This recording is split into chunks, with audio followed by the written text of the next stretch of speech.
लेकर यूपी के फतेहपुर जिले में डीएम आवास में पाली गई गाय की तबीयत खराब होने के बाद मुख्य पशु चिकित्सा अधिकारी ने डॉक्टरों के साथ टीम गाय के इलाज के लिए गई थी, जिसका एक सरकारी पत्र व्हाट्सएप ग्रुप में वायरल हो गया, जिसके बाद सरकारी महकमे में हड़कंप मच गया। डीएम ने इस मामले में बयान जारी करते हुए कहा कि जो लेटर जारी किया है इस बारे में मुझे कोई जानकारी है। यह लेटर संयोजित तरीके से मेरी छवि धूमिल करने के लिए जारी किया गया है। इस मामले में सीवीओ और डिप्टी सीवीओ के खिलाफ निलंबन के लिए लिखा पत्र गया है। जिसमें गौ सेवा की बात आई है, डॉक्टर को लगाया गया, क्या पूरा मामला है? इस मामले में मुझे बताना है कि ये मामला सर्वप्रथम मुझे जब संज्ञानित हुआ तो इसमें स्पष्ट रूप से मैं 3 चीज़ें कहना चाहूँगी कि ऐसा ना ही कोई आदेश मेरे द्वारा जारी किया गया है, ना ही मेरे द्वारा उनसे कोई भी इस क्रम में कोई वार्ता तक हुई,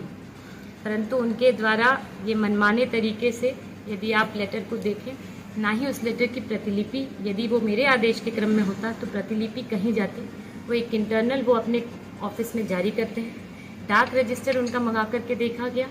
544 डाक संख्या से वो जारी करते हैं, 545 डाक संख्या से वो उसको निरस्त करते हैं, यानी अगले ही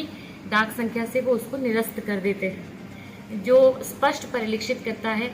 कि वो किस षड्यंत्र को या किस तरह से उन्होंने जिसको कहते हैं अनुशासनहीनता की पराकाष्ठा करते हुए दूषित मानसिकता से इस प्रकार का उनके द्वारा पत्र और कृत जारी करते हुए इस तरह के कृत किया गया है। क्योंकि यह पत्र मैं आपको बता दूं मेरे संज्ञान में भी ट्विटर ही के माध्यम से आया, ये मेरे पास कहीं पर भी कोई संज्ञानित नहीं था। मैं पुनः स्पष्ट करूंगी कि मेरा कार्यकाल यहाँ 1.5 वर्ष का रहा है। ये बहुत ही जिसको कहते हैं अहम बात है कि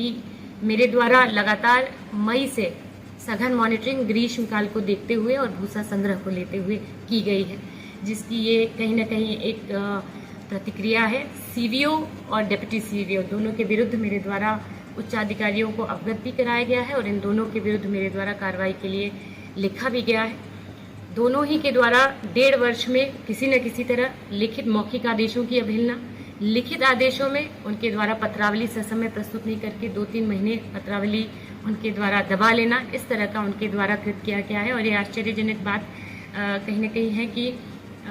1.5 वर्ष तक पशु चिकित्सा अधिकारियों के कई पशु चिकित्सा अधिकारी हमारे अच्छा भी काम कर रहे हैं, परंतु इनके द्वारा जिस प्रकार का एक लीडरशिप रोल लेकर के आगे आने का जो काम करना था सीवीओ और डिप्टी सीवीओ द्वारा नहीं किया जा रहा है। इस तरह की कार्य में उदासीनता और अनुशासनहीनता, अराजकता को बढ़ावा देने का जो कार्य किया जा रहा है अकारण। मैं बताना चाहूँगी कि हमने कंट्रोल रूम भी एक इस्टेब्लिश किया है 2 जून को विकास भवन में, जिसकी सघन मॉनिटरिंग सीवीओ करते हैं कि समय से उनको आहार मिले, क्योंकि ग्रीष्म काल में समय उनका बहुत बड़ा रोल है। तो प्रत्येक पशु चिकित्सा अधिकारियों का कार्य आवंटन में भी उनके द्वारा मनमाने तरीके से किया जा रहा था। हमने एडी जो प्रयागराज हैं उनको भी 19 मई में हमने पत्र लिखा था, जिसमें हमने